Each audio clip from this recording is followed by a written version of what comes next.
Hello hi friends, అందరు ఎలా ఉన్నారు? వెల్కమ్ టు దాస్ నవీన. ఈరోజు వచ్చేసి డిమార్ట్కి అయితే నేను రెడీ అయిపోయానండి. డిమార్ట్ కోసం కొన్ని సరుకుల కోసం, మా ఇంట్లో సరుకుల కోసం డిమార్ట్కి అయితే రెడీ అయ్యాను. రెడీ అయ్యి వెళ్దామనే లోపే మా సింబగాడు చూడండి, ఇంకా షూ వేసుకుంది, బ్యాగ్ వేసుకుంది, రెడీ అయ్యింది. ఎక్కడికి వెళ్తుందో అని చెప్పి నన్ను తీసుకెళ్ళి అని చెప్పి నా ఎంబడి పడ్డాడు అనమాట. చాలా అంటే చాలా ఉరికిచ్చాడు. ఉరికాక ఫైనల్లీ దాన్ని పట్టుకొని ఇంకా ఇంట్లో వేసేసాను. గట్టిగా అరిచిందనమాట, నన్ను తీసుకెళ్ళు అని చెప్పి.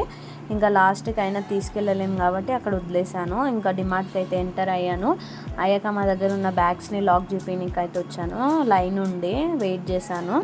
నా టర్న్ వచ్చేసే టైంకి ఇంకా నేను లాక్ అయితే వేయించాను. నా దగ్గర ఉన్న బ్యాగ్ని కూడా లాక్ చేశాక ఇంకా టకా మమ్మీ దగ్గర నడుచుకుంటూ వెళ్ళి ఎంట్రన్స్ నుంచి ఇంకా చెకింగ్ అయిపోగానే ట్రోలీ తీసుకొని ఇంకా ఎంట్రన్స్ నుంచి వచ్చేసాను అనమాట లోపలికి. రాగానే నాకు కావాల్సినవి ఫటాఫటా తీసుకున్నాను. చున్నీల దగ్గరకు వస్తే మా మమ్మీ తిట్టిందనమాట, ఇంట్లో అన్ని చున్నీలు పెట్టుకొని మళ్ళీ ఎందుకు చున్నీల దగ్గరకు వచ్చావని చెప్పి. ఇంకా ఇదైతే చూడండి గాయస్, చాలా అంటే చాలా బాగుంది. 99కే 6 బాక్సెస్, సూపర్ అంటే సూపర్ ఉంది. ఇదైతే మీకు తెలుసా, నేనైతే ఫస్ట్ పూరి వద్దేది అనుకున్నాను. మమ్మీ పూరి ఈ షేప్లో కూడా చేసుకోవచ్చా అని అంటే మా మమ్మీ నవ్విందనమాట, ఇది పూరిది కాదని. మీకు తెలుసా గాయస్, నాకైతే తెలీదు. ఇంకా సామాన్ తీసుకొని బయటికి వచ్చేసాం. ఆటో అయితే ఎక్కేసాము. ఆటో ఎక్కాక ఇంకా డిమార్ట్కి బాయ్ చెప్తూ ఇంటికైతే బయలుదేరాము.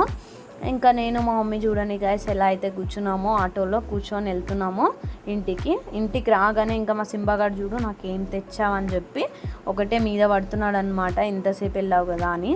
నేను ఏం తెలియదు అనగానే పాపం వాడు రియాక్షన్ చూడండి, జాలితో కూర్చున్నాడు. ఇంకా నేను మా చెల్లె టిఫిన్ సెంటర్ ఇంకా నూడిల్స్ షాప్కి అయితే వచ్చేసాము. టిఫిన్ తీసుకున్నాను మా మమ్మీకి కూడా. ఇంకా మా కోసం అయితే నేను మా చెల్లె తినడానికి నూడిల్స్ అయితే తీసుకున్నాము. మాకు తెలిసిన షాప్లో సూపర్ ఉంటుందండి. మా సింబగారు చూడండి ఎలా అయితే వెయిట్ చేస్తున్నాడో. వావ్, సూపర్ అండి. Bye good night.